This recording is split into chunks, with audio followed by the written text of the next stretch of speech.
Meus queridos irmãos e irmãs, celebramos a memória dos bem-aventurados mártires brasileiros. Nós os chamamos de mártires brasileiros, embora nenhum deles tenha nascido no Brasil. 32 eram portugueses e 8 eram espanhóis. Mas nasceram para o céu, para derramar o seu sangue para a evangelização do Brasil. O líder deles, muito justamente, foi um padre chamado Inácio de Azevedo. Inácio de Azevedo era português. Nascido em Portugal, ele era filho ilegítimo e por uma série de circunstâncias familiares terminou que ele foi reconhecido como filho e herdou a herança do seu pai. Portanto, ele tinha um futuro na sociedade, tinha dinheiro, tinha bens, tinha possibilidades de ascender socialmente. Porém, ele, vendo as pregações dos jesuítas, resolveu se entregar a Deus na companhia de Jesus. E então, depois de ter recebido a formação, de ter sido diretor de vários colégios em Portugal, ele finalmente, quando morreu o primeiro sucessor de Santo Inácio e veio São Francisco de Borja como sucessor, recebeu a permissão de São Francisco de Borja de partir em missão para o Brasil. E ele veio para o Brasil em 1566, juntamente com outros 5 padres jesuítas, como visitador da Companhia de Jesus, dos jesuítas, para ver a situação em que o Brasil estava, portanto veio como superior para colocar ordem nas coisas e assim fazer com que o nosso país nascente, né, pudesse se desenvolver na fé. Para ter ideia, nós estamos em 1566, Salvador, a cidade de Salvador, que era a capital do Brasil, consistia em 200 casas. Ou seja, essa é a cidade. Mas nestas 200 casas, já havia em Salvador 35 jesuítas. E o grande esforço dos jesuítas para evangelizar os índios. Nas nossas terras, naquela época, se falava muito mais o idioma geral do Brasil, que era o tupi, do que o português. O português era de uma minoria. E os jesuítas, então, começaram a evangelizar os índios. O beato Inácio Azevedo viu as necessidades e disse, não, aqui nós precisamos de muito mais gente.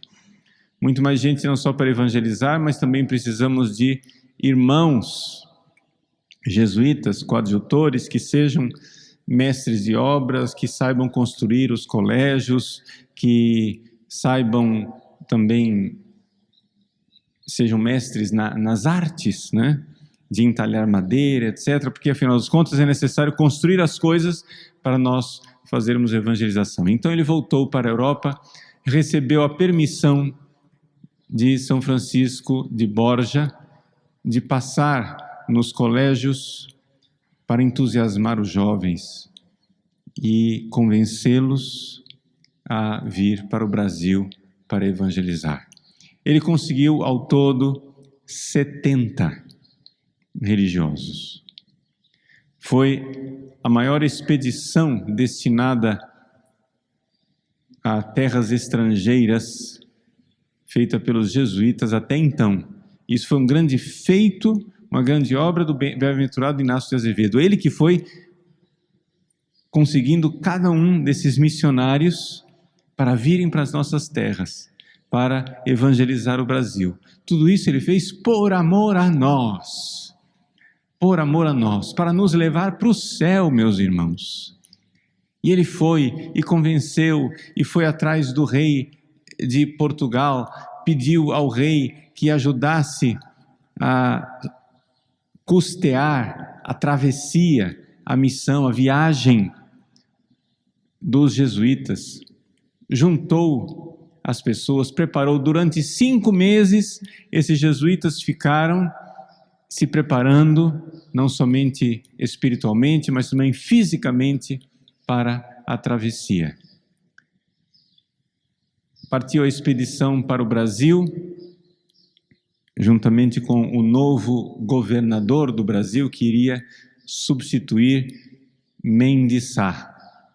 O próprio Beato Inácio já estivera no Brasil com Mendes Sá, também partiu em expedição para ajudar a invasão dos franceses calvinistas que tentaram invadir o Rio de Janeiro numa batalha com Estácio de Sá, e batalha essa que foi assistida especialmente por um milagre do céu, por uma ajuda de São Sebastião. Por isso o Rio de Janeiro se chama São Sebastião do Rio de Janeiro. Um milagre de São Sebastião que venceu a batalha dos portugueses católicos contra os protestantes no Rio de Janeiro. Pois bem, Santo Inácio, que já estivera envolvido nessas realidades, o Beato Inácio iria finalmente perecer debaixo dos golpes desses mesmos franceses calvinistas, protestantes, que em ódio à fé o mataram. Mas então, a expedição partiu de Portugal, junto com o novo governador para o Brasil, mas a nau na qual se encontrava Inácio de Azevedo, junto com 39 dos seus 70 companheiros, partiu na frente. Chegados na Ilha da Madeira, a nau Santiago, o capitão Vasconcelos quis ir na frente porque ele tinha mercadoria para descarregar, né, nas Ilhas Canárias. Acontece que nas Ilhas Canárias o mar estava coalhado de corsários, ou seja, de piratas franceses, e um destes corsários era um fanático protestante, huguenote, se chamavam esses calvinistas franceses, né? Jacques Soria. A pobre nau Santiago, que era de comércio e não de guerra, foi logo abordada por estas naves dos corsários. Depois de aborroada, os corsários entraram. Quando viram aqueles jesuítas de batina, o fanático protestante disse: vamos matá-los todos, porque eles irão propagar o papismo. Só digo isso para ficar claro que a tripulação do navio era maior. Eles não mataram a todos. Não foi simplesmente uma coisa que os piratas abordaram o navio querendo roubar e para pegar a mercadoria matou todo mundo e todo mundo morreu por acaso. Não. A tripulação do navio foi poupada. Claro que alguns da tripulação morreram porque combateram, não é? Eles tentaram resistir àquele assalto. Mas uma vez que eles perderam a luta, os leigos da tripulação do navio foram poupados. Mas o fanatismo e o ódio ao catolicismo levou com que todos os jesuítas fossem mortos. O bem-aventurado Inácio de Azevedo juntou o seu pequeno rebanho como pastor no convés, agarrado com a imagem de Nossa Senhora, um ícone que ele tinha recebido especial permissão de fazer uma cópia, o ícone da Salus Populi Romani, Nossa Senhora, a salvadora do povo de Roma. Agarrado com Nossa Senhora como o seu verdadeiro escudo e estandarte, o bem-aventurado Inácio de Azevedo recebeu um golpe na cabeça, um golpe de espada, e com o seu sangue aspergiu, com as esguichos de sangue, aspergiu os seus companheiros, e mesmo atingido assim, disse: meus filhos, resistam, não cedam, não abandonem a fé, nós morremos por amor à Santa Igreja Católica Apostólica Romana. E então, cheio de amor pela Igreja e pela fé, ia exortando os seus companheiros, que na maioria não eram padres, eram ainda seminaristas, jovens, adolescentes de 15, 16 anos de idade. Ele ia exortando a todos que permanecessem firmes na fé. Os corsários foram matando os mais velhos, e quando finalmente chegaram aos mais novos, quiseram convencê-los a abandonar a fé católica, devido à sua fragilidade, devido à sua juventude, à sua mansidão. Fizeram de tudo e durante 1 hora tentaram aterrorizá-los, usando partes dos corpos daqueles que tinham morrido, dizendo que eles deveriam abandonar a Igreja Católica. Eles se mantiveram firmes e firmes até o fim. No final, a maioria, eles foram atados 2 a 2 e, recebendo pancadas, foram jogados no mar. A maioria morreu por afogamento, jogados em alto mar.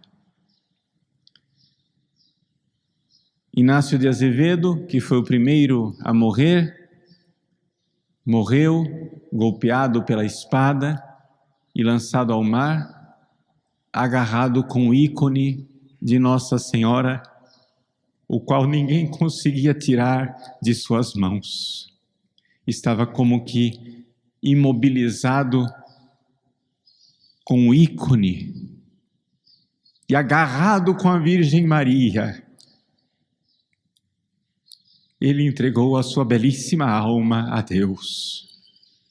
E tudo isso, meus irmãos, por amor ao Brasil, por verdadeiro amor ao Brasil. Esses homens foram mais brasileiros do que nós, porque derramaram seu sangue pelas almas dos brasileiros e porque quiseram um destino eterno, um destino celeste, um destino de glória no céu para todos nós. Nós não estaríamos aqui se esses santos mártires não tivessem regado as nossas praias com o seu sangue e fecundado as sementes do Evangelho em nossas terras.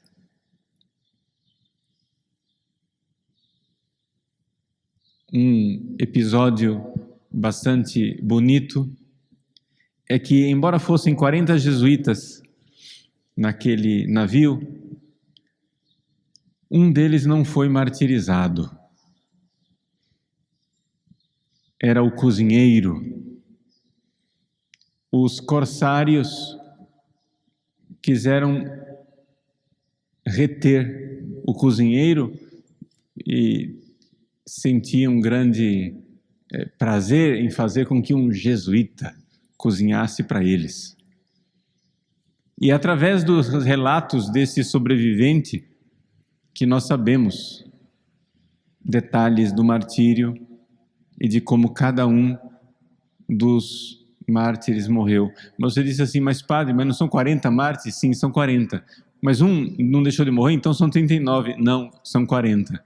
Porque embora fossem 39 jesuítas, o sobrinho do capitão, que era leigo,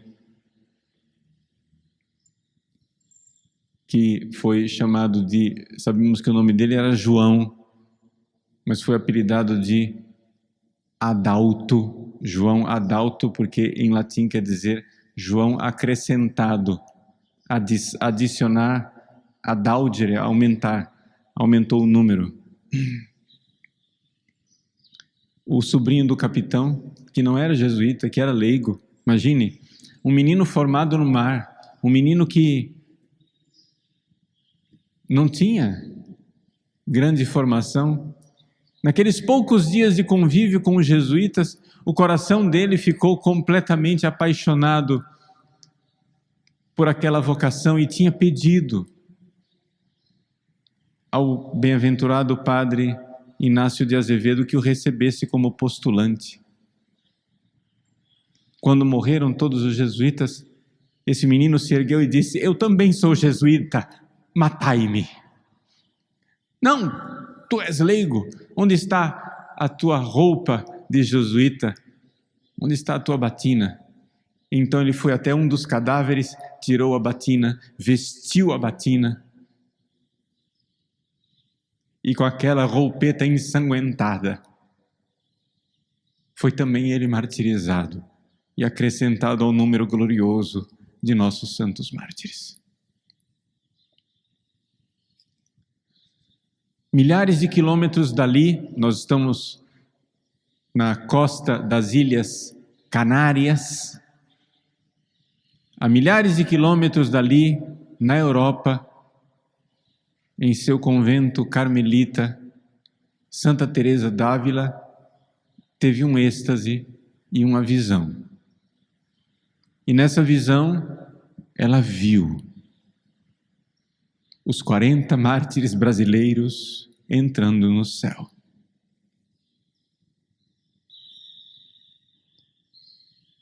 Que alegria saber que a igreja é uma só, um só corpo. E uma irmã carmelita recebe por graça divina a revelação de que jesuítas morrem no mar. Os nossos santos brasileiros. Meus queridos, uma grande gratidão por esse amor divino que veio habitar nos corações humanos. Sim, um missionário só se explica assim, um amor divino que veio morar num coração humano. E como Cristo que do céu se rebaixou assumindo a nossa humanidade, também esses missionários deixando pai, mãe, propriedades, casa, futuro, tudo, se lançaram ao mar para vir salvar as nossas almas. Que amor! Um amor que não pode ser humano, um amor que só pode ser divino. A caridade de Cristo nos impele. O amor de Cristo nos impele, sabendo que Ele morreu por nós. Como não dar a vida? Como não evangelizar? Ai de mim, diz São Paulo, se eu não evangelizar. Ve mi, se non evangelizavero. Meus queridos, nós não precisamos atravessar os mares. Às vezes o que a gente precisa somente é atravessar o muro da nossa preguiça.